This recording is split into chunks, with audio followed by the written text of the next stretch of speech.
Vamos a hacer maicena con agua. Hola chicos, hola youtuber. ¿Youtuber? Diamantitos. Hoy estamos Diamantitos. aquí. Se llaman diamantitos. Hoy estamos aquí para hacer una cosa muy guay. Esto te entretenará mucho. Te entretenerá. Entretenerá mis cosas malas. Como sea. Lo que Bueno, necesitamos te es distraerás mucho.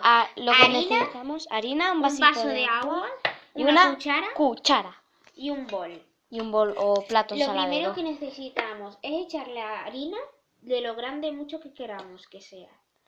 Pues mediano, ¿no? Sí. Mija, echa ahí. Ya. ¿Así? Bueno, De vale. momento nosotros echamos eso, es que Alba se puso loca.